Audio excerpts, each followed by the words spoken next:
Hi, my name is Brandie Paterakis, and I'm the owner of Blue Bee Counseling Services. I'm a mother and wife who is passionate about life and has found joy in helping others improve their mental health. The goal of this podcast is not only to provide enriching entertainment, but to help others in their pathway to have a more fulfilling life. This in no way is a replacement for therapy. Follow us on this journey of mental health awareness. Blue Bee Counseling Services now presents this podcast, Therapist Table Talk. Hi, welcome to Therapist Table Talk, Blue Bee Counseling. I am Brandie Paterakis, LCSW at Blue Bee Counseling, and I have with me Lori. Lori, introduce yourself. We're so excited to have you here with us today. Hi, I'm Lori Stroup, and I'm a clinical mental health counselor.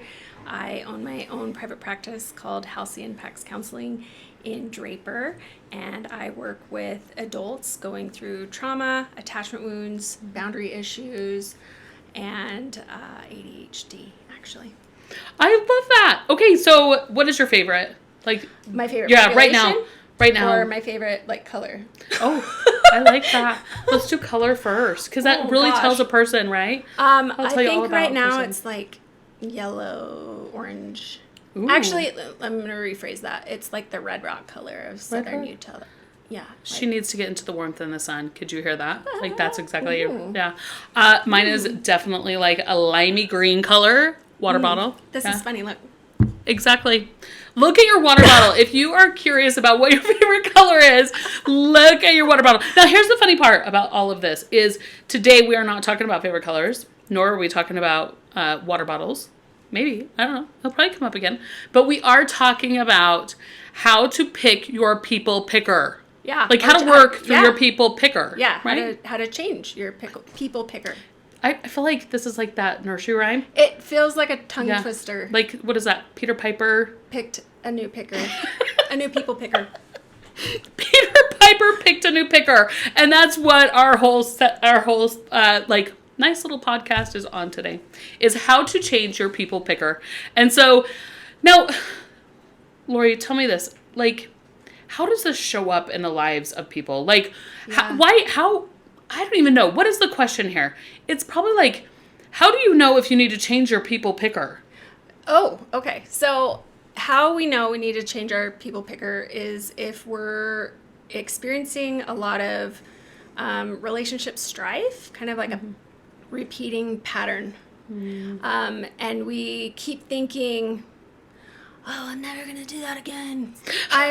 This person is nothing like so-and-so. They're nothing like my ex. And then, 3 to 6 months in, they're, in my case, my clients are frustrated and confused and bewildered because they're repeating old patterns that they don't like, but they don't really know what's going on and why they keep being drawn to the same type of people.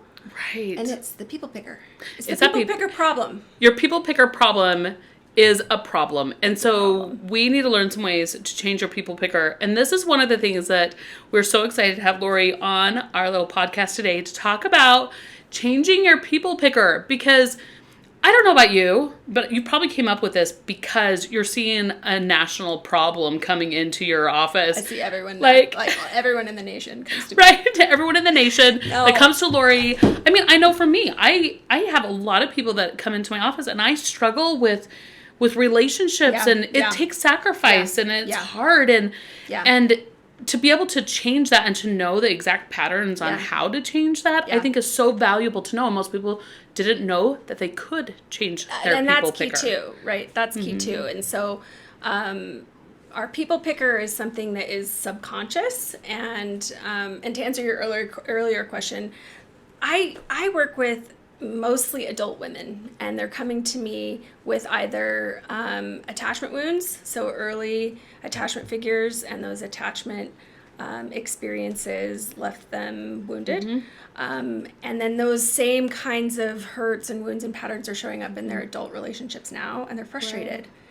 And so it is a subconscious thing, and so it's hard to know, like, well, if I don't even know what I'm doing, how do I know how to change it? And so we can change it. And that's a lot of what I do with my clients in my practice is we're working on, how did these problems originate? And then let's learn some new skills. Okay, let's dive into it. I'm excited to hear all about this. She has some great information. You're going to want to pay attention. It's a little bit longer podcast that we're going to be having today because we want to get it all in there, and this is so important. Yeah. So we're going to start right at the very beginning. Let's talk about what is the problem and why it's a problem. You know, because people believe that they're picking people with intention, but really it's about they're picking what's familiar. Yeah. And their own experiences. Yeah. And so this is when I learned this, early days in my internship, actually, when I was learning more about attachment, we pick what's familiar and we confuse that with love. And familiar is, we know what's expected of us. We know what to expect. We know how to behave. We know what our role is. And that comes from early childhood experiences. And we get confused when it's familiar. We think, oh, it must be love. And so I really like to untangle that confusion. Ooh, which is such a beautiful thing. Yeah. How did we learn what we picked? So in our formative years with our caregivers, we are like various types of attachment is modeled to us through those relationships. And the way they interact with us becomes our love map. And so just like any map, it shows us how to go or where to go, right? The difference with a love map is that it's not necessarily picking where we want to go. It's picking what's familiar. So it's guiding us to, I guess, the path of least resistance, meaning we know what's expected, like I mentioned before. So this map, this love map, isn't necessarily accurate for getting love right or relationships right. It's picking what's familiar, not necessarily what's best or safe for us. Gotcha. And I'm excited because it kind of goes into a little bit about, can we change our picker? And I'm excited to learn that. But first of all, before we start that, can we give some examples of like some of those people that kind of come into the office that we do recognize right away that they need to change their picker? I mean, I'm thinking of some clients that I've worked with for several years. I've been really fortunate that I built a lasting trust relationship with my clients, and they tend to stick around.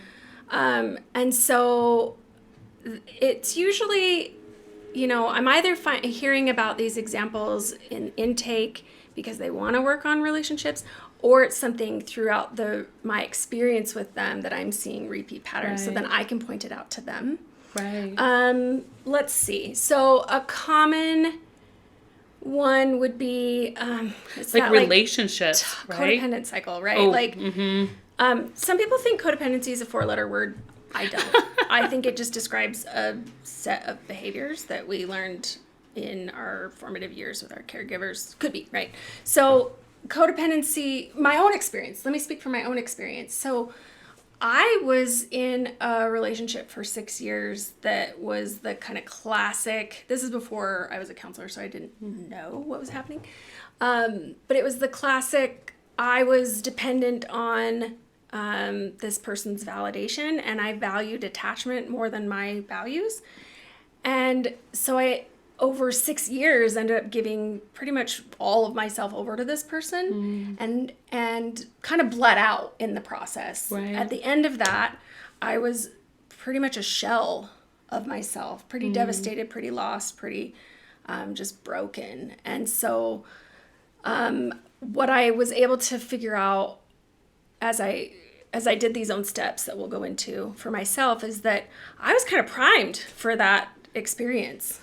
My parents, I think, meant well, but, you know, I was a child of the 80s and we were latchkey kids. And so there was a lot of absent parenting in my own experience. And so I was just like hungry for attachment. And I think that can really put us at risk for, we just want validation. We just want to be loved. We just want acceptance.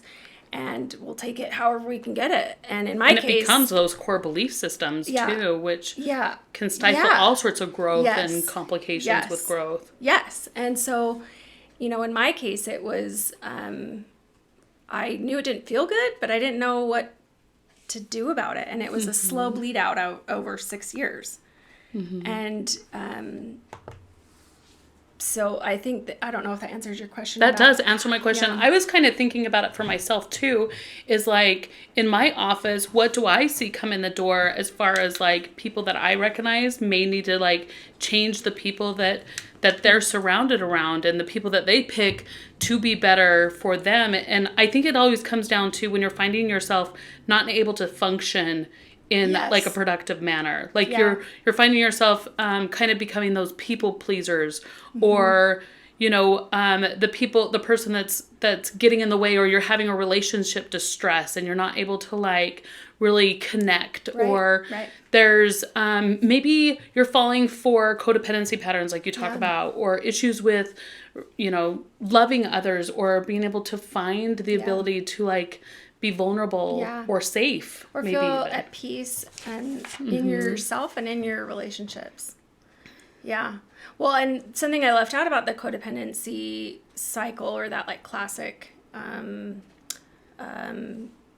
tangle, is the other person was most likely narcissistic, and people that are more people pleasers or more codependent tend to get tangled up with people who can really take advantage of that. And in my case, it was a dark experience. I've grown through it, and I think that's why I'm a counselor specifically to this population, is because I've been through it. I tell my clients, I am living, walking, breathing proof that you can change your people picker, and that gives them a lot of hope. And because I've done it, I'm not just speaking from a textbook or from the DSM, I'm speaking from experience.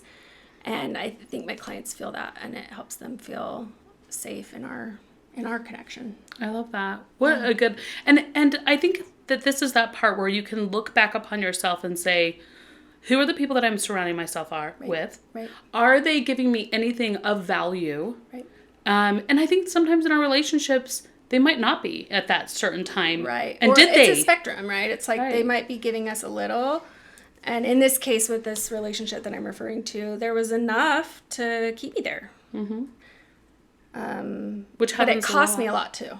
And I think that's a good point of recognizing your cost system of those things that are costing you, and are you benefiting from that? Right. Because if you're still benefiting more than it's costing you, then it might still be a fair thing for you to stay in that relationship. Or if it's temporary, right? Or if it's temporary. Like if I think it would have been different if it was like a seasonal thing of like if this person was going through grief and loss or something, illness, and it was like a 3-month stint of them being a jerk. Right. That's different. Right. This was 6 years, and I was a little slow to the... Don't you feel like we also get to that point where we want to give people the benefit of the doubt, so we kind of fall into the trap of saying, like, oh, this is just like a one-time thing. He's not always like this, or she's not always like this. Explain. Yeah, and I go into why we do that even. Like this overcompensating for other behaviors. Let's dive into this. I think we need to. So you have here 7 parts of how you change your picker, and let's kind of dive into each of those. Let's say them really fast. It looks like it's examine, intervention, which I'm excited about. Love thyself. This is a good one. It's hard for everybody, but we all want it so badly. And don't push stop and leave the podcast when we say that. I love that. That's funny. That is funny. There's probably some that will be like, oh, this is making me sick. I got to get out of here. Recognize your body. Most people either eye roll at love thyself, or like, oh, gosh, really? Like, you think that's so funny. Or they're like, they shy away from it, almost like they can't view themselves with grace and empathy. So that's just my disclaimer of like, stay tuned. I love that. Do not go nowhere. And then contraction, which is like evaluating priorities, and expansion with accountability. And what do you introspect your own growth? And what do you have on the tweak and repeat? Tweak and repeat. Yeah. So here we go. Like rinse and repeat. That's perfect. I love this. Okay, so let's start with examine. Yeah. So here's the part, is we really want you to take a moment and to really look at yourself, recognize your people that are in your life. Now, there's also a thing here, is you might not be able to change the people in your life. No, well... Like if you're a teenage person you can't change the people, but you can change the players. Right. Good. And you can change the way that you react to the players. Yes. Right. And so we're gonna kind of go into that too. So kind of be aware of how this formulates into your life and what works. Yeah. And how it might be able to change the way that you take back control over your life, or the way that you respond to other people, or the way that you can find value in the people that you have around you. Yeah. So, all right, let's examine. So my disclaimer is that these steps we're going to talk about in an hour-ish, but it can take better part of a year to implement them. And so that's such also a good thing to say. Be patient. Be patient. And there's also lots of ways to change your picker. This is one of the ways, but it should, if you're kind of using these as maybe baseline categories of what to consider, it's going to get you on the right track. Right. It's going to equip you to ask the right questions and get the right people in your life to help you. Right. Yeah. Okay. I love this. Whenever I think about examine, I always think about like the who, what, when, how, why. Yeah. I think about awareness. I always talk about my clients about that. I think so. So we start. It's really like, what are the elements of the problem? So if you're saying, yeah, maybe I do need a people picker. Well, we need to examine like where's the breakdown. Okay. So this is kind of funny. This is funny for me. I hope I'm not laughing at other people's pain here, but I put this question on purpose. Does it hurt bad enough? Right. This is such a good question. This is the first level of examining. And the reason why this is important is because maybe it doesn't. Right.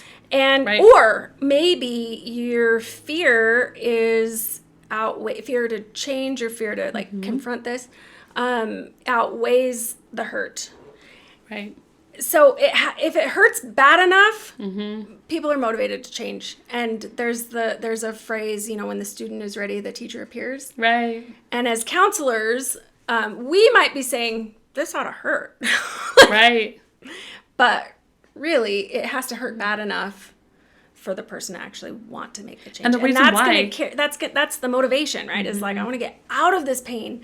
Right. And the pain is bigger than our fear. Right. And the reason why is because it hurts. It hurts to change. There's sacrifice that goes into it. It's not easily done, and it takes a ton of effort. Yeah. And so that's why you have to get to a place where you're like, enough is enough. Like I am ready to make a change. And that is the most beautiful thing. The awareness in that of the recognition of it. And then it sets us on this course of being able to facilitate change and do change. Yep. It kind of helps us go. I can be vulnerable. Right. Like, I'll do whatever it takes. Okay. Right. Okay. So if it hurts bad enough, let's move on. And then I would say learn about attachment and their effects. So there's tons of resources. You actually have another episode on attachment. I think it was episode 11 when I was doing She knows her stuff. I would not have known that. So I don't remember the person's name, so forgive me for that. But I think it was like episode 11 of this podcast. There's a whole explanation of different types of attachment. So I don't want to go into it a lot, but I do want to touch on it just for context sake. But attachment is what defines that familiar feeling. So we know our people picker is picking what's familiar versus what is safe and what is actual, real, true love. But those familiar feelings are what's defined in our early attachment. So attachment is modeled to us by those who raised us, caregivers, and or people who didn't raise us but should have. So did we have an absent parent? And how does that impact us and affect us? And so, just examining the parenting and attachment that you experienced. So I'm going to actually explore this through a slightly different lens. There's so many resources, and there's also some conflicting information. So I kind of added my own filter to it because it's what makes sense for my brain, but I'm not trying to say I'm smarter than other people who've done their research. There's people out there that know a ton about attachment, and they can blow this podcast out of the water with attachment. So this is just another way to look at it. This is just a little tidbit here. Do your education, go into it to find out more information on it. And attachment is always ever changing too. I feel like it's changed so much since I've been in this industry. And our understanding of it, right? Oh, 100%. Okay, so I'm going to present this looking at parenting styles and what type of attachment can form, and then our view of ourself and our role in relationships. So it's kind of like a little bit more of a comprehensive picture here. So authoritative parenting styles lead to secure attachment. So I always get authoritarian and authoritative confused. Authoritative is like they're setting appropriate boundaries. They're not letting their kids just play in the street because it's fun. There's parents the authority, and they're using their appropriate authority to make sure the kids are safe. And they're also explaining the whys. Yeah. Why are we not doing those things? So they're giving them a double down so the kids can actually like believe in their parenting style as well of why they're trying to keep them safe. Because kids are, their job is to test the boundaries. Right. That's just their job. They're good at it. That's right. So in these situations, the child's mental, emotional, physical, spiritual, relational needs are met consistently. Maybe not perfectly, maybe not completely, but they're met to a good enough level consistently that the child feels safe. And they feel safe with their caregivers, and they feel safe exploring their environment and returning to their caregivers as a secure base. And you see this in kids. They like intuitively and instinctively do this anyway. They'll be playing with something, and they look over their shoulder at their parents, and usually an attuning parent will say, "You're good." Yep. And it just gives them permission to like, keep going. Okay. Yep. You'll see the playground a ton. Totally. And I actually love to state all of these in a playground sense because it's so easy to do. Yes. And you can which really is, visualize that it. is it. When they're playing, they're going out in the playground, they're a little bit apprehensive about going out, and then they come back and they're like looking over their shoulder at their mom, and mom says, or they come back for a hug, good. and then they check in and they go Or back. they'll be like, Mom, look at me. Right. Mom, look at me. And it's just those like, that's normal development, right? And so what we end up growing up with, this view of ourselves and our view in relationships is, I'm okay and you're okay. Yeah. Yeah. And you're a good person, and I can see you. That's where that sparkle in the eye comes from, and they desire and love. Yes. They feel like they have value in that parent's life. Yes. And there's a purpose that they play in the family home unit. Right. Which is really great. Right. And that doesn't mean that they don't suffer or struggle, but there's, they're learning and they get yelled at still. And, like, you're a parent. We all make mistakes. And, right. Yeah, that's a different podcast, but we love you. That's right. Okay. So the next one is parentification parenting style leads to anxious attachment.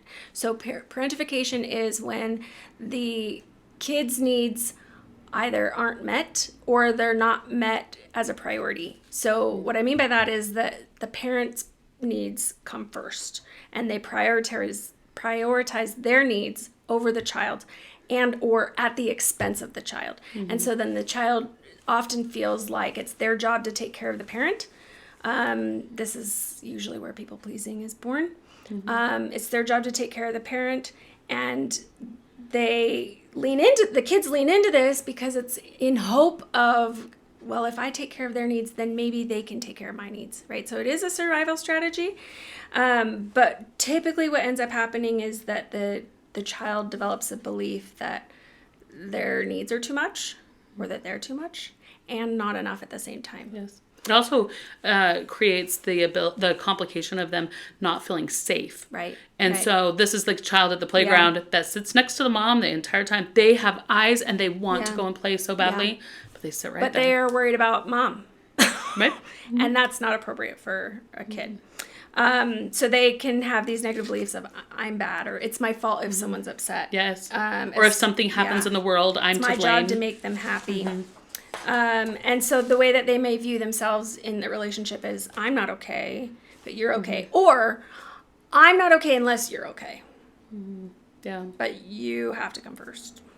So, and then the next one, neglectful parenting style leads to avoidant attachment. So, this is absent parenting. And it could be, I don't remember the name of the show. There's a series, you guys are probably all going to write in and be like, this is what it's called. Great.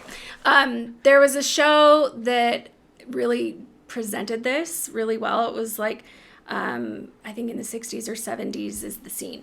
And there's like a 9 or 10-year-old girl, and she's with grandma. And you get the sense that like mom comes and goes and just kind of like flits in and then will flit out. Well, in this case, mom shows up and then takes the 9 or 10-year-old. She's like, she's my daughter. You know, I'm going to take her. I have every right to take her. And the grandma is like, no, you don't understand. This is going to like disrupt. Like, you don't know what you're actually undoing. And then lo and behold, like shortly thereafter, mom abandons her again. And so it's this kind of like neglectful, like, and neglect doesn't have to be like in the physical sense. Like, right. You know, you can have parents that are physically present, but emotionally, mentally checked out and not available to meet those less tangible needs. So in relationships like this, the child learns that their emotion, that the way they feel inside because their needs aren't being met is too much. So they ignore it, they avoid it, they push it down, they stuff it. They learn, I'm okay, but you're not. So this is if you are one of those people that likes to stuff their emotions. Maybe not. Maybe. Okay. And again, I feel like there's a lot of nuance because oftentimes we have more than one caregiver pouring into us. Even if we have 2 parents, there's usually some other. This is why they can be like anxious avoidant. Yeah. Or so like even like ambivalent disorganized. Right. Exactly. And I'm glad you brought up ambivalent. Ambivalent's one of those that's like where there's a lot of conflicting information out there. So this is my filter. Just disclaimer. Okay. So permissive parenting can lead to ambivalent attachment. And so this is where like the parent is like, no structure. There's just no structure. There's not, like sometimes it's like, yeah, don't play in the street. And other times it's like, you're fine. And there's just not real rhyme or reason. The parent isn't necessarily angry or explosive. They're just not capable of setting a safe structure. Right. And routine. There's some this way and some that way. You always feel like you don't know where you sit with your parent. Yeah. You know, whether you're good or bad. Sometimes you've gotten in trouble for pouring your own milk, and sometimes you get in trouble for not pouring your own milk. Or you don't get in trouble for climbing the bookcase. But, right. It's like there's not real rhyme or reason. So the child tends to think, I don't know if I'm okay, and I don't know if you're okay. Right. I'm not safe. You're not safe. I can't tell. There's not enough consistency or structure. Okay, last one. Authoritarian parenting style leads to disorganized attachment. So this is when the parent's more like a dictator and bids for attachment, like relational or emotional or mental needs are punished or what's the word I'm looking for? It's like they're criticized. My way or the highway. Yeah. You do it exactly like this. Yeah. Even though the other way could be right and okay, it's still my way and we do it like this. Or we don't, like, stop crying. We don't cry. Like, you know. And oftentimes in these situations, the child is punished excessively for just innocent learning mistakes. They feel like they're always constantly doing something wrong. So they can never do anything right. Yeah. And so that can lead to this kind of felt sense in relationships. I'm not okay and you're not okay. Do you know what they say about this one as far as the playground goes? Huh. They say that this is where you look up to find your child and you can't find them anywhere because they're on 3 playgrounds over there because they don't want to hang out here. Yeah. Yeah. I love that. I haven't thought whether it's true or not. I don't know. Okay, so there's lots of resources for attachment if you want to know more about this. The podcast episode number 11 for Blue Bee Counseling, and then a couple books. So there's the creator and researcher of attachment, John Bowlby. He's got a couple of books. The one I have here is A Secure Base, and then Attached by Amir Levine. And then one specifically that I added here is specific to the mother-daughter relationship. It's called Mother Hunger, and it's by Kelly McDaniel. This is referencing what happens to girls as they grow up and their mother was not able to provide protection, nurturance, or guidance, or a combination of those. It's pretty tender. So if that's your experience, I would say read it slowly. Yes. But it does speak to why attachment's so important and where these relationship patterns come from.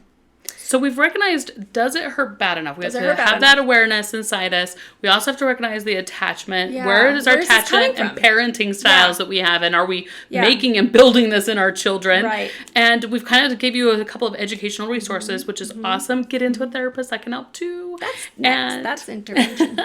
And then the other part about it is relationship patterns. Yeah, so this is more of like the behavior that can develop out of these situations. And so a way to examine this is, what is your presumed role in relationships? How do you act, think, and feel in relationships? How do you view yourself before, during, and after interacting with people, or before, during, and after, let's say, a romantic relationship? What are your, how do you show up? Ooh, that's a good one. I think that examining, because we're in the examine phase, so examining your behavior, your relationship patterns, right? Who are you usually drawn to? And I say type, but I don't necessarily mean a physical type. I mean like a personality type, right? It could even be emotional, like their emotions you might be attracted to, or they're not just their looks, but it could be their looks. But are you drawn to projects? Yes. Like, do you want to be the fix-it that's like, oh, I can save him? So just really getting a sense of like, what are your relationship patterns? And that's going to really help you know, where is the problem? What are we actually fixing? I love that. Okay. We have to know that, because that's super important to know what role you play and what role other people play in your life. Take a good look at that. Another way to examine this, and this is straight from the book Beyond Boundaries by John Townsend. Did I get that right? Yes. They wrote Boundaries. So it's John Townsend and Henry Cloud, sometimes I mix them up. But this one is by John Townsend, Beyond Boundaries. He talks about these fear-based patterns that show up in relationship. He mentions fusion and opposition. I actually add compensation. So let me explain to you what those are. So fusion is when we're mirroring traits, because that's what our family's always done, right? There's that story, I don't know if you've heard this, where it's like the husband comes home with a ham and his wife like cuts off the end of the ham and then bakes it, and he's like, why'd you do that? And she's like, I don't know, my mom always did that. Like, right. So then they asked mom, and mom's like, I don't know, my mom always did that. And then so they asked grandma, and grandma's like, because it didn't fit in the pan. So wait, I'm so sorry. I've never heard this before. This is so funny, but it is so true. Right. How many times are we a product of our history? Yeah. And our parents We've always done it that way. Well, why? Because it didn't fit in the pan. That is the best. Oh my heck, I'm going to use that all the time. I love that. So this behavior pattern of, well, we've always done it this way, can be fear-based, because it could show a fear of being disloyal, or being different or rejected. Or if I make a mistake, then I'm going to regret. Yeah. Like, oh, I did that thing. Yeah. I didn't cut the end of the ham off. Yeah. Now I'm going to have to add what almonds does that say about me? I know. Okay. So then the one I add is compensation. So this is one that John Townsend does not speak to, but I think that there's a little bit of nuance here. It's probably in the fusion category, but it shows up a little differently. It's more like enmeshment. It's more like we overcompensate for other people's behavior. So this is kind of what comes out of that, like, my parents' needs came first, and I learned to adapt to that. Right. So it's classic people-pleasing tendencies, and it's to appease them. So, for example, let's say we have an explosive parent, right? And so to make that's really stressful. And so to make that better for ourselves, we might learn how to really read the room. Yep. This is how empathy is How born. to hide. Yeah, so, and then, okay, we can read the room, so we sense, like, ooh, feelers, like, what mood are they in, right? And then we know how to be, like, cute or charming or funny or small or quiet. Because of this other person's bad behavior, we're overcompensating. And that is what I call compensation. So taking a look at that, examining that, and being honest with yourself. It creates us. It does. A pattern, right? This can create a fear. This is out of fear because it's a fear of rejection, and it can breed anxiety and depression. Woo! There you go. Okay. my friends. The next one is opposition. So remember, this is relationship patterns and a way to just further examine it. So opposition is, my parents did that, I'm never doing that. So that's like the full pendulum shift to the other side. That's usually like a 180, and it's just because we don't want to be like them. So it's still fear-based because we are fearful of repeating hurtful patterns, but we're not really making educated decisions about what we're swinging to. It's just like the full bore, like not doing that, so I'm going to do this, right? And there's lots of options in there. Right. No gray. You don't have We to. can't see Yeah, gray. it doesn't have to be so black and white. Right. Let's like gray's great, right? So, but that, like I said, it's fear-based because it's fear of repeating or fear of hurting or harming or like Becoming wrecking like our them. children, becoming like them. Yeah. Yes. Which is really, if you think about it, it's like we just didn't respect that, Right. and Right. so we don't value that, and so Right. it's. We And they value did something it else. based on their safeties Right, and the right. way that they were born, of cutting off the ham. That's how Right. they always did it. Right. Okay, so that's relationship patterns. And then further examination is, what are your negative beliefs, right? Negative beliefs typically show up before we're 5.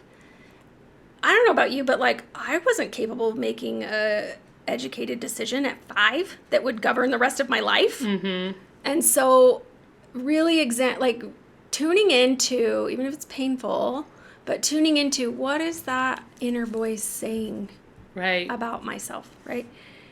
And the negative beliefs are usually because our parent has done something knowingly or unknowingly, right?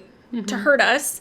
And we conclude it's our fault or we're bad in some way because a normal person wouldn't do that. And so maybe we're not normal, and if we just can fix it, it'll be better, right? And so it's kind of born out of this like survival sense of like, well, my parents must be normal people. Maybe it's me.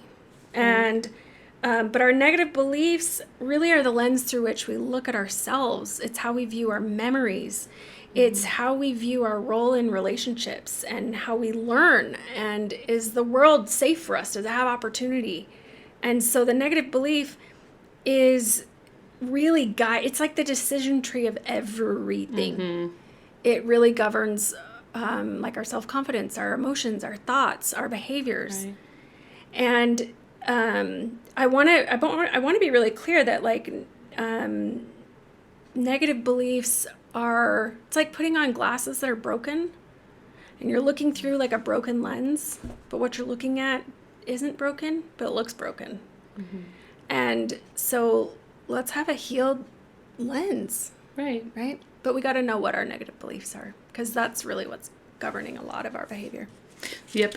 And a lot of the negative beliefs come from our past. And this is where therapy can get in and do a beautiful job, which is why it's so important to go to therapy, because they can help us view that and examine all of those different areas. Find out what is holding us back, what's getting in the way. And we have to do that by looking backwards, which is why therapy is such an important part. Yeah. Not necessarily looking forward, because going forward, we have to look to the past to heal our present day, to improve our future.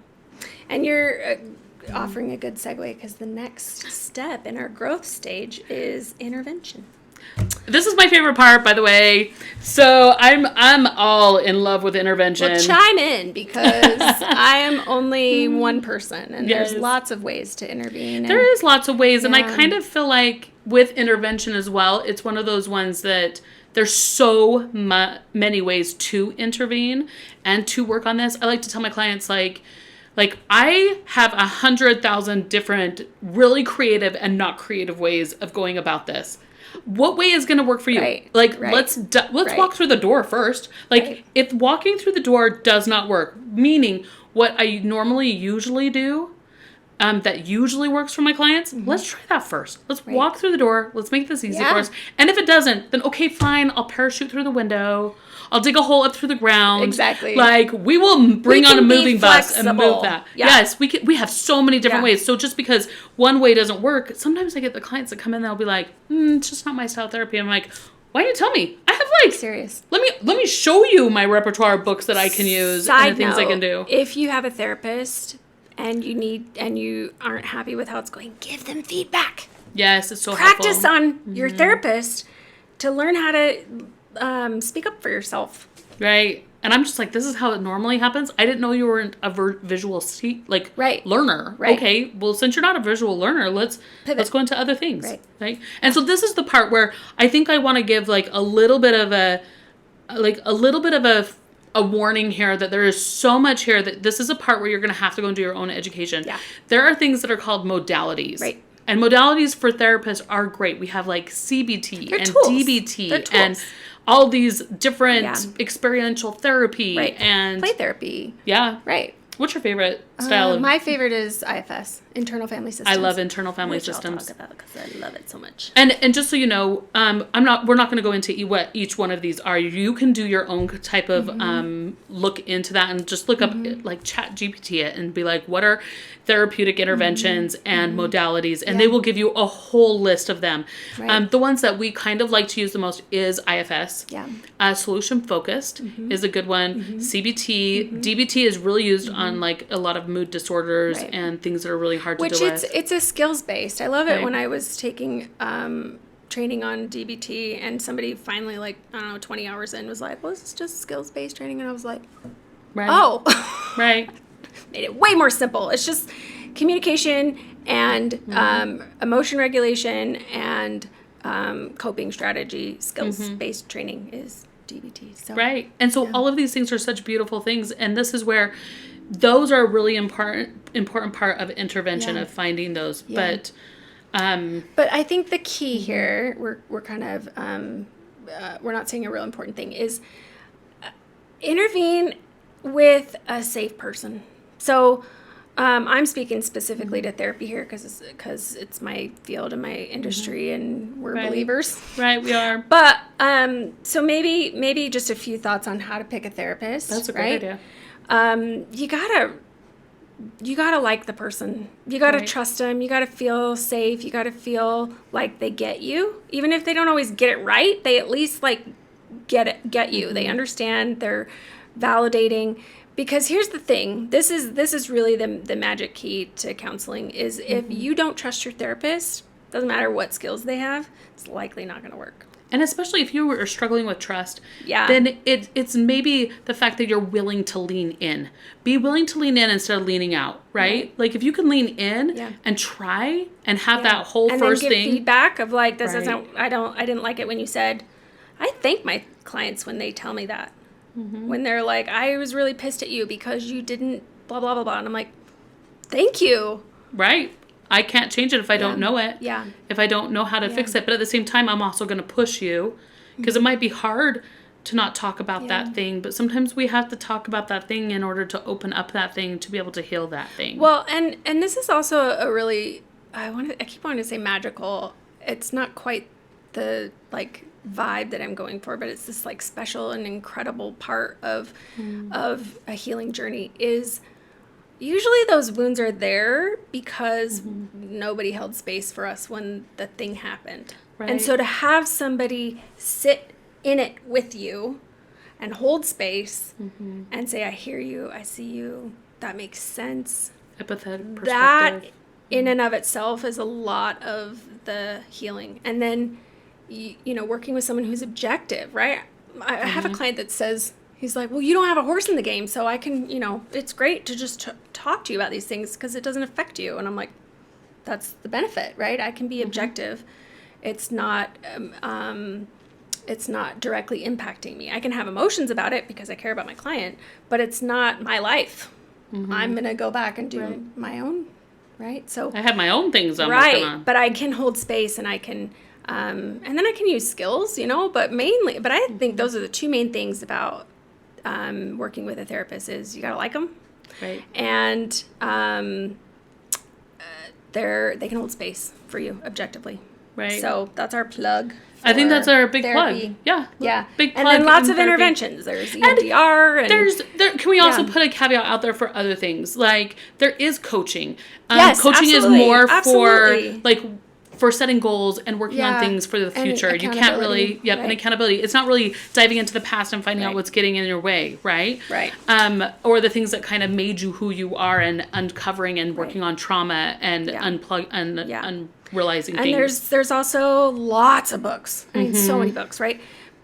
And those are all great tools. I think it's having somebody that is skilled, who understands attachment theory, who understands the wounds that can come from attachment, and knows how to navigate out of relationship patterns, right? That's what we're talking about.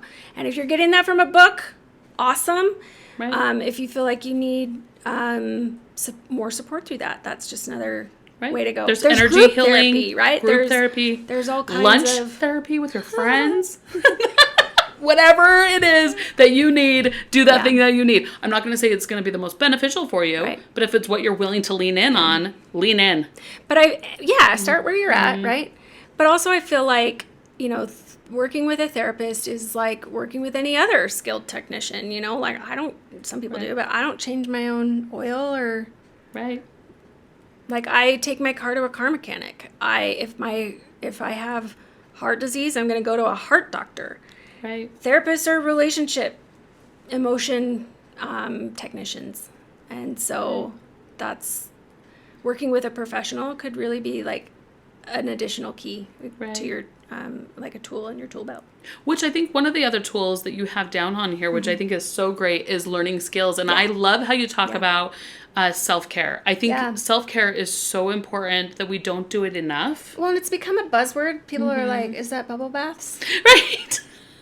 Long walks, reading books. I remember I felt so set free. This is again early in my career, and it was like a pin or a meme or something, and someone said, self-care is also ending that negative relationship. And I'm like, oh yeah, it's actually like anything that is taking care of you, your mental, emotional, physical, spiritual, relational well-being, your financial well-being, right? It's like, it can be bubble baths if that's your thing, right? But it doesn't have to be, right? It can be taking a big deep breath. It can be eliminating stuff off of your to-do list. It can be letting go of expectations, right? And other people's expectations, right? Exactly. It could be this work that we're talking about. That's self-care, right?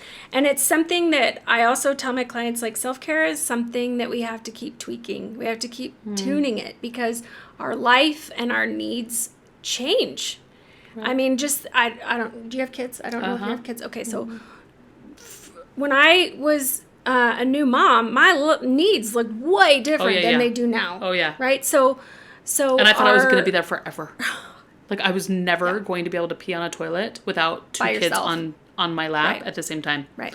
Like. So we move through seasons, and so our self-care changes with that. And so what I say is, like, every 3 months, it's kind of like do a reevaluation. And if you're expecting that it's going to change, then it's less anxiety provoking and frustrating when you're like, I just figured this out. Why isn't it working? Because it changes. And I also love the fact that it also goes hand in hand with coping strategies too. Like, coping can be self-care as well, which is really important. And don't forget, we have, like, there's lists all over the place on coping strategies. Serious. You can get one on Google Images, and it will be like 525 ways to cope. So coping strategies is super important. You don't need, you just need a couple that help you feel like more like yourself, and help you feel more equipped to handle life's great things and stresses. Okay, Lori, I have to ask you, what's your favorite coping strategy?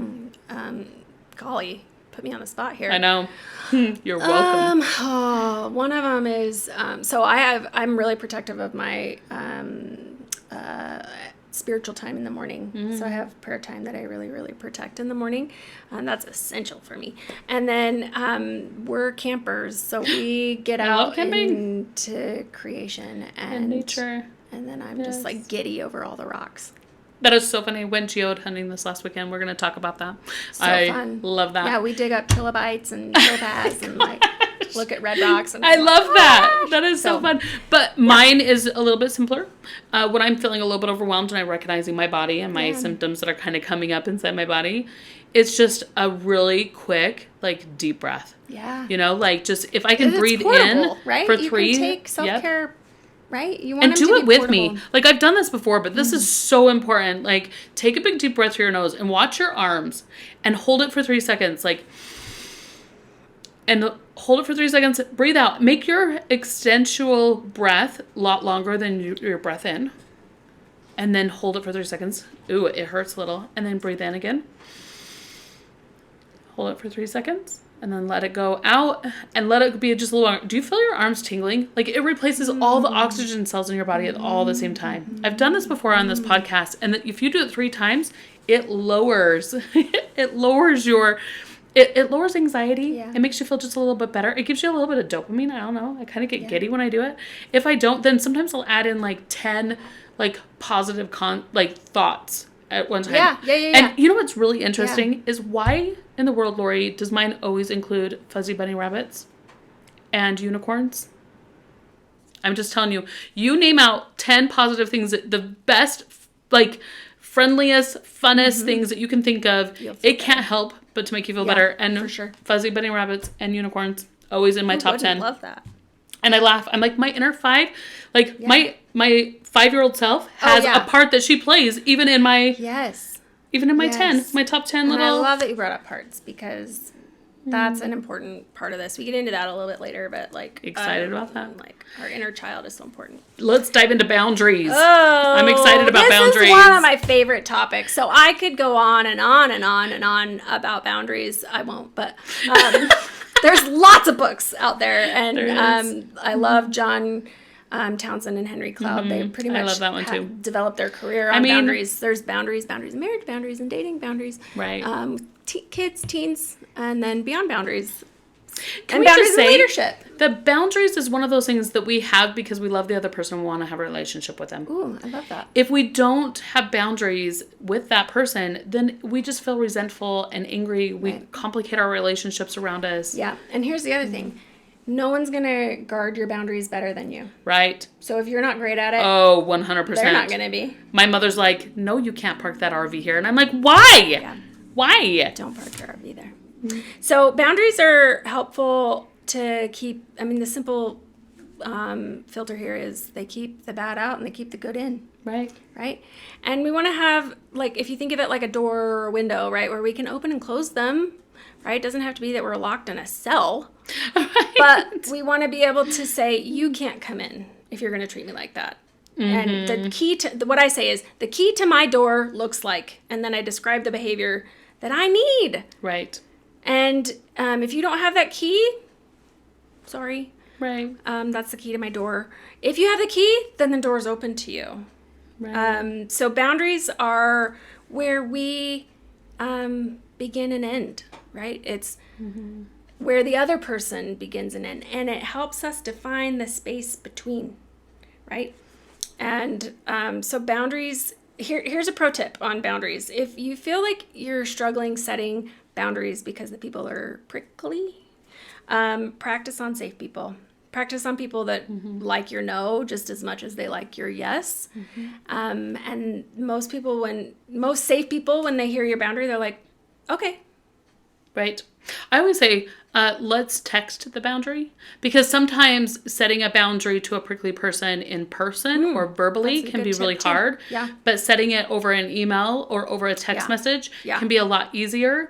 And it's okay. Yeah. I also have to add a little mantra. Seeing the reaction. Right. But you can still say what your needs are. And I like to add in a little bit of a caveat in that as well, to say ooh, would you be okay if they get upset about that? Is it all right if they get upset about that? Can we open up the space to allow them to get a little bit upset about that? Right. And I think that's also part, if I'm going to pick that person and I want that person to be a part of my life, I need to know how to set appropriate boundaries for them to be a part of my life, or I might have to not allow them to be a part of my life. Exactly. Boundaries help us educate people how to treat us. And when I say that to somebody, then they say, ooh, I do want them in my life. And I'm like, well, then we have to have a boundary with them. Right. Are you willing to put that boundary down and maybe make them a little bit upset? They don't have to like it. Or inconvenienced. Right. And would that be okay that we do that? And a lot of times they're like, all right, fine. Yeah. Well, and I think their level of okayness probably goes back to how did your caregivers respond when you tried to set boundaries with them growing up? And maybe that wasn't an okay thing. Maybe you weren't allowed to say, hey, I don't like that, or hey, that hurt my feelings. And so it makes sense, if you'd be more anxious about setting boundaries if that's your background. Right.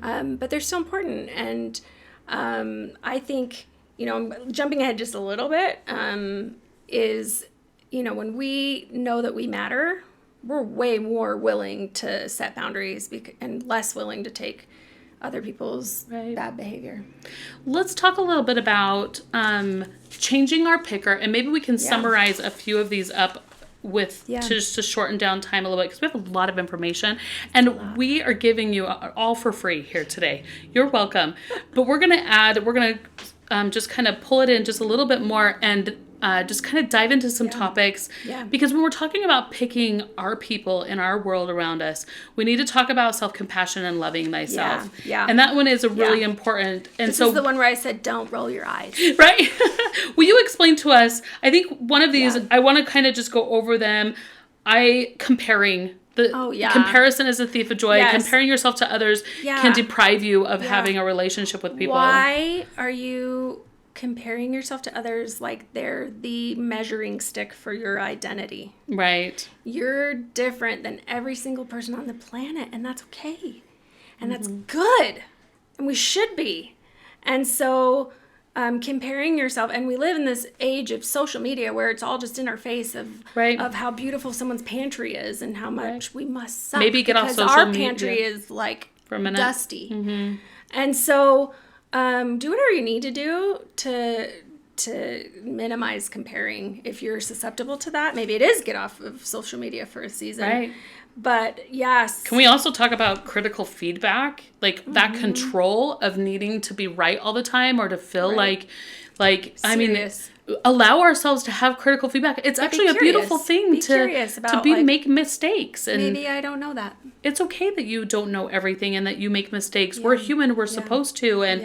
And own what is yours and release what is others. I think. So some of these other tenets of loving yourself, right, is like get to know yourself. Like, who are you, right? Love that. And not who you want to be, or who people think you should be, but who are you really? And there's lots of ways to explore that, and it's our birthright. Like, I think we have a right to know who we are, right? And when we know who we are, we're more capable of being able to educate people who we are and what our needs are and how to treat us. And then you touched on a good point of forgiving yourself, right? Well, forgive ourselves of what? So we have to also examine what are our past wrongs, the ones that have been done against us and the ones that we've done against others, right? And just kind of a shout out to the 12 steps here. I went through this 12 steps for codependency. It's a thing. Yeah, it is. Step 4, maybe because my brain works this way, but I made a spreadsheet of past wrongs, things done to me and things that I had done. And I literally assigned a percentage of what was my part. And it might sound silly, but for me, it helped me recognize oh, that was only 25% mine. Right. I can, right? And then when you have a sense of what really is yours, only own what's yours and forgive yourself. When we forgive ourselves, we're less likely to then tolerate mistreatment, right? Because it's gosh, you know whatever he claimed? And it also goes into enjoying your own company, which I love the fact that you bring that up in here too, is when I finally can like myself, I can enjoy my own company. I'll encourage my clients, okay, I want you to go to a movie by yourself. And they're like, that's weird. And I'm like, you need to know what's real for you. I took myself to a movie, I didn't even know to expect this, but I laughed harder. I was less inhibited with crying, and I'm a crier. And so it was just I was aware of oh, that's I'm a little bit more me. And so you need those experiences, and don't take your cell phone. Yes. Don't be in this little bubble on your cell phone if you're trying to get to know yourself. Okay. Yes. Which helps with value and self-worth as well. Yeah. Reclaiming that and allowing yourself to see. I'm passionate about that. I'm think of a baby. They're born and have done nothing. And they're kind of inconvenient. They're loud and they're, needy. But wow, like those of you that are parents, and this isn't to like isolate anybody, but I'm just saying like maybe your great aunties and uncles and like you like just think of a baby. Like they have value and worth. They've done nothing. And our value and worth is fixed. It's not something that can be altered because of our behavior or something that's been done to us. And so I am super passionate about that. Reclaim your value and worth and own it. Right. Which goes into number 4. Yeah. Is evaluating priorities. Where are you? Oh, contraction. Forgive us a second. Oh, contraction. Got it. Okay. Yes. So, which I love that. I had to look that up and be like, what is contraction? And I found that, oh my gosh, it's creating more space and evaluating the priorities. What do you have space for yourself? So I call these growth stages, right? I love it. But contraction is kind of counterintuitive because it does not feel like we're growing. It feels like we're shrinking. And so my clients tend to freak out. They're like, what's happening? I wanted more connection, not less. And this is how I describe it, is that the contraction phase is inevitable and it's necessary.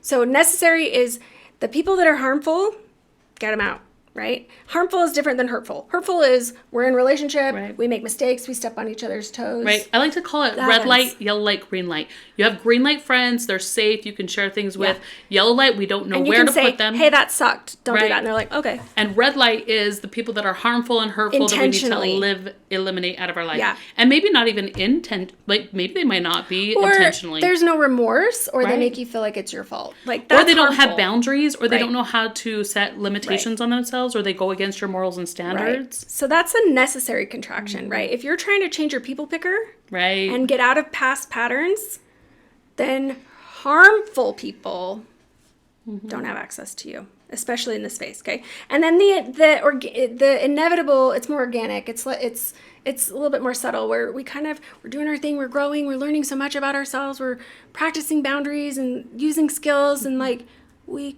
people just kind of drop off. They just kind of drop out of our life. Right. And they're not bad for us. It's just we outgrow them. We outpace them. Life's change. We're different than they are. And this is normal. And so there is this contraction phase when we are changing our people picker, because we're we're trying to attract something different, and we're also learning skills, and so we're keeping out the bad, and other people that aren't growing, they just they lose their appeal. I like to look at this kind of as phases of life. Like if you look at your high school, how many of your high school friends are you still hanging out with every single day or talking to, versus like your work friends that you have now? Right. Or, and if you moved your job, you're going to probably eliminate those work friends. Well, you might be great with them for a long time, but you have to integrate a new set of work friends, and those become your more inner circle people. Yeah. What I find is usually during the self-love growth stage is when this contraction is kind of also happening in the background. So I separated them as steps, but they're usually like this. Okay. Next one, number 5. And then this one is expansion with accountability. I love that. I'm so glad that you put accountability in there. I was like laughing. I'm like, I saw this. She sent me all of her notes beforehand, and I was like, woo, that one is a good one with accountability, because man, it's so hard. And you have to hold to yourself to make accountable, and other people have to. And if we're changing our people picker, this is the other thing, is it's like, yes, I want to do differently. But I'm used to familiar, right? So I don't know actually what I'm looking for. And so accountability, like a partnership, right? This is like a mutual relationship where you've maybe asked the person, hey, will you kind of watch out for my blind spots? Will you keep me accountable? Will you ask me the hard questions? Will you let me know if you think I'm abandoning my values, or I'm settling, or if I'm ignoring red flags, right? So accountability is just having somebody that can have eagle eyes when we're too close to our own nose, we can't see it. Right. So expansion with accountability. That is a beautiful thing. And then why, when we're expanding, you think of it like we're diluting the bad input, right? And the visual that I like to give is, if you have, can I borrow this cup? Of course. This perfect color. It is a beautiful cup. So if I were to take this and put it in the sink and turn the faucet on, it's going to dilute what's in here, right? And it's surprising. I want you to do this at home. It's surprising how much more it takes to actually just dilute it. If you're not pouring anything out and you're just letting new water flow into it, it takes a long time for it to be clear. And so if you think of ourselves as like this cup of people that have poured into us, we need to dilute the bad input. We need to surround ourselves with lots of new people, right? People that we can just have another perspective on ourselves. And this is also an element of this, expanding with accountability is try something new. Try people that you wouldn't normally be drawn to, because we're trying to get out of what's familiar, right? And so this is where it's a little anxiety provoking, because we don't know what's expected of us when we're working with people, trying to form relationships, and we don't really know our role, right? But that's also why accountability can help you, okay? Can help encourage and keep you on track. But then also keep an open mind, because a lot of my clients get to this point and they're like, I'm not usually drawn to those people because they're boring. And I'm like, well, looking at your history of chaos and toxicity, maybe boring's good. Right. So just because they're boring, is it boring in relation to past patterns? And by the way, this is a thing. This is definitely a thing where I will find people come into my office and they don't like that new boy that they're dating because he doesn't yell at them. And we find stimulating enough. He's not stimulating enough, or he doesn't pull on that adrenaline cord, right? And so then I'm like, maybe well, it's just that there's less chaos. Yes, and that is like a huge eye opener for them. And then I say, well, if you choose the guy with the chaos and the adrenaline puller, then it comes with a certain cost. Yeah, it does. It comes with a cost, and there's a lot of dysfunction that happens in that. And remember, you came here because you wanted to change these things. So, let's see. And then do your due diligence. Most people don't like this step as much as they don't like the step of loving yourself, because it takes too much time. Right. I don't think it takes too much. I think it just takes enough.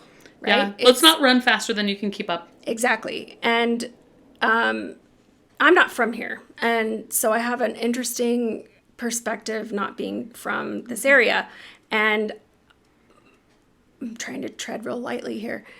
There's not a lot of due diligence done in relationships in the early stages. It is race to the finish line. Let's just get married. And there's like 3 to 5 months of dating. That's honeymoon phase. Like, that's masks are still on, right? Like, everyone's on their best behavior. We don't actually know who they are. Right. So you got to take your time. Especially if you're trying to change past patterns, you got to really slow down.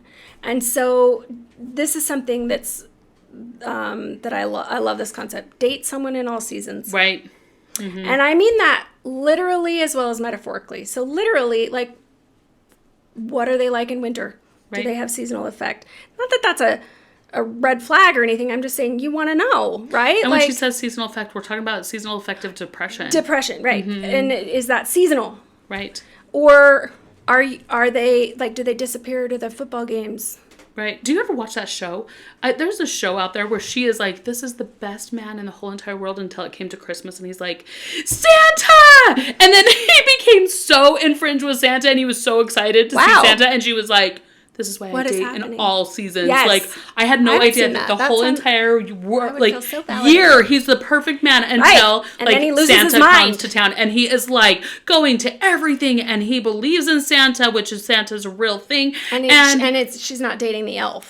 She's not dating the elf. And she is like, what is happening right now? My life is like completely. So you never know. And so dating them in all seasons, like literal seasons, like what do they do?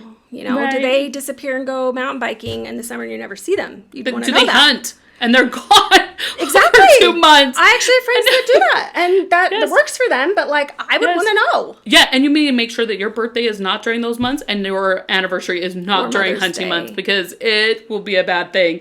But, and then the metaphorical sense of seasons is, what are they like under pressure? What are they like in seasons of illness or loss or stress? That's good. I speak from my own example here, and just kind of disclaimer, there's no hard feelings with this person that I'm referencing, and you don't know who he is. But I dated this person who was studying for a big exam He was a little stressed out about it, but he was studying. And then fluke, accident, hairline fracture to his thumb here. And so he broke up with me because he was like, I can't handle it. And I was like, okay, ow, but also thank you, because if we would have gotten married and let's say I got sick or had a miscarriage or, lost my job and he is like, I gotta go. Right. I think you need to know those things, and having that date time is really important. Yeah. I think it's also really important for us to recognize that you have to ask hard questions. Yourself, yeah. And you have to let your accountability partner ask you hard questions. So they sound like, does this person honor your value? I mean, sorry, let me back up just a little bit. Are you honoring your values or your need for attachment? Good. Because we all need attachment. I'm not saying attachment's bad. I vote yes on attachment, safe attachment. But if your values are being, they hold less priority than the need for attachment, there's a problem. Does this person care about their impact on you? Is it mutual? Do they like you back? Right. Sometimes they don't. And I'm sorry about that. But being honest with yourself and really I don't think this person likes me back the same way. Do the grief thing, but save yourself. Right. What red flags? Yeah. I love that. Yeah. It's funny. Not if there are. I actually wrote if there's red flags, and I was like, wait, no, there always are. I call it 10 bags of garbage. Recognizing your 10 bags of garbage and what you want in your home. Yeah, and you need to go through their 10 bags of garbage. And it's not just the people that you're dating. I think it's people that are in your life. Yeah, and we keep referring to dating. I think that's just because the population that I'm seeing, they're talking about romance. But really, attachment shows up in work. I mean, you can have a really terrible work and your people picker might go up in flames if you choose something that is in that bag of garbage that you do not like. Right. And if it keeps garbaging on you. Yeah. Right. What is it costing you? Okay. So, if things are feeling, so let's say it is romantic, right? And you're doing these steps and you're trying to change your people picker and you're like, okay, it's getting serious. I say, keep asking questions. That's a good question. And put a little bit of something hard and challenging in the way that makes them have to. Yeah, it is. I'm like, let's talk about how to have a fight with your partner. Seriously. It is so important, I'm telling you right now. And what we find, to know this. For people who work with couples, will tell you also that, usually how we fight goes back to, our first fight. Right. We learn the rules, right? We're like, this is how we do it, and then we develop these patterns. And so you want to know, does this person fight fair? We're gonna step on each other's toes. Do they fight fair? Right. And are they emotionally emotionally regulated when they fight? Exactly. And if they're not, then you're gonna have to work with that and deal with that when you're in a relationship with them. Yeah. That is actually one thing. It, right. But it's what she's alluding to is that's gonna impact you. So when I actually choose my therapists that come here, that's a question that I actually ask them. What question? Is if we were to get into a fight or we had a disagreement, how do we respond to that? Yeah. Because I want to know that at the end of the day, they're going to come back and talk to me if they feel like something's off or that they don't like something, that they're going to work through it. I dig it. By the way, we are almost done. We know we've put you on a really long time spot, and we're gonna end this really quickly, but we have two more, which is really inspect your growth and tweak and repeat, which I feel like is really great. Yeah. So inspecting your growth, really, it's just I think take time to zoom in and be like, what's working, right? Right. What's going well? What's different for me, right? And doing that maybe every quarter. And if you have a therapist or if you have an accountability, you rely on them too, because they may be able to point to things that you're less aware of. And that, I mean, we need that kind of feedback, right? But here's some things to consider. So do you have increased confidence? Right. Do you have a stronger sense of self? Is there a shift in the pace? And this is a either or, depending on kind of what you show up with initially. So let's say avoidant, do you stick it out longer? Are you slow? Are you giving people more chances, right? If you're more of a people pleaser, are you getting out quicker? Right. Okay. Did your type change, right? Something that my clients give me feedback on is they're like, I'm no longer, I see that type of person coming and I want to run. I'm like, Yes, and those are so important, and not just with like intimate relationships, but also the people that you put in your life. Like there are some people that I hold really close in my inner circle, and there's people that are in my outer circle, but recognizing that my type might change, where I might be like, that person that's in that inner circle doesn't really do it for me, and I don't feel like I'm really doing it for them anymore. Right. Is it okay that they go into the slot 2 or 3 circle? And that's okay that we do that. Remember, that's it's a fine dance and inevitable contracting, and that's life. I mean, that's just lifelong stuff. I love this one. Less chaos. Is there less chaos, right? Do you feel less chaos within and less chaos in your relationships? That could be a good sign. Right. Does the feedback change? So if you've put people in your life to give you feedback, are they now saying, oh, I really like so-and-so? Right. Or are they still saying, I don't like that person for you, right? Right. And then asking why.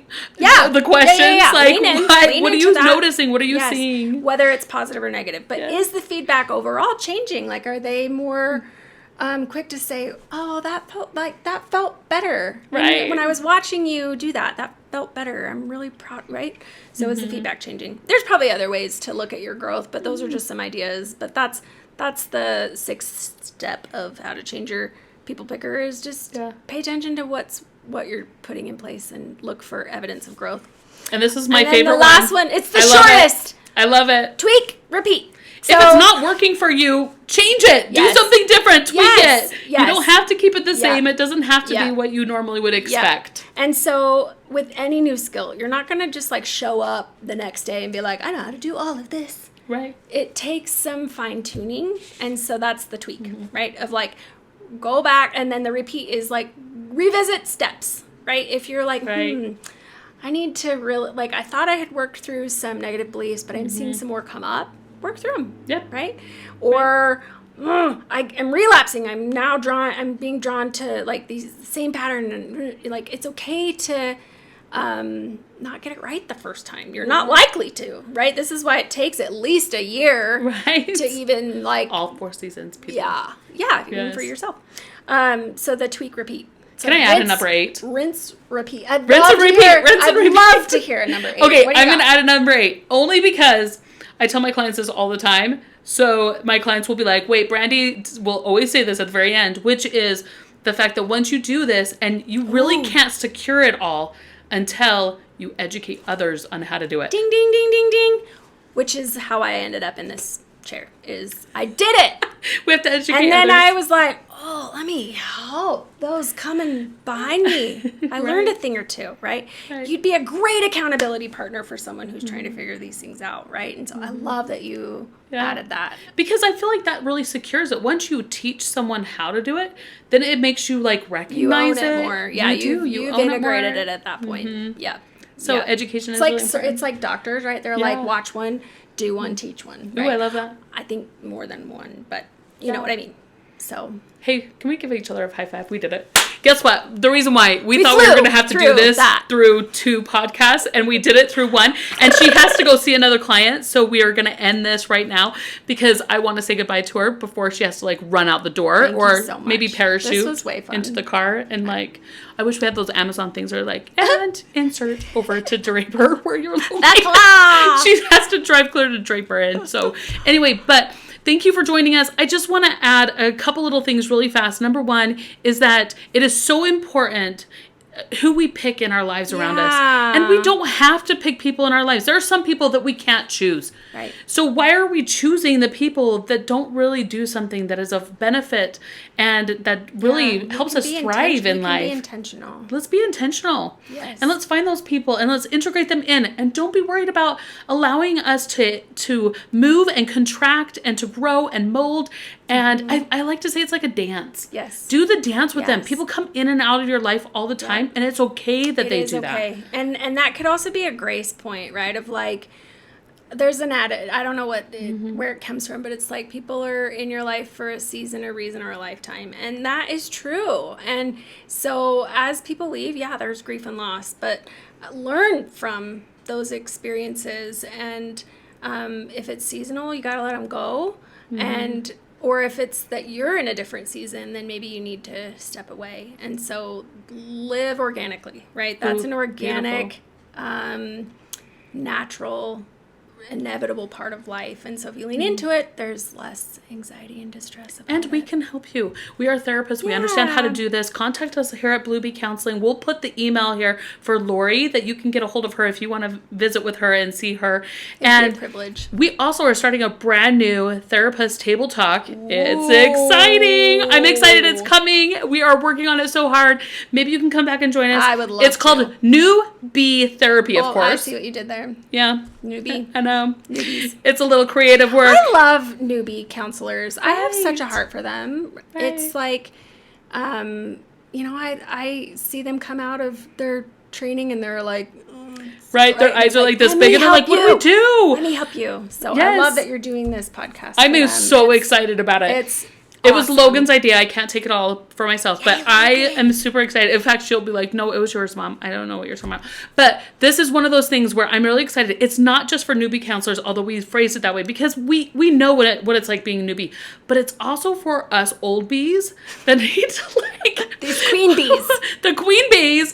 And we need to like have a little bit something new in our office because we're getting a little bit tired of the same old, we need same a old. refresher and we Yeah. need skills sharpened and like we And forget a things. great new idea on how to do things. So it's for everybody, every that. bee. I love that. It's all you worker Come bees be a bee with out us. there. That's right. Thank you for joining us. We're so glad you're here.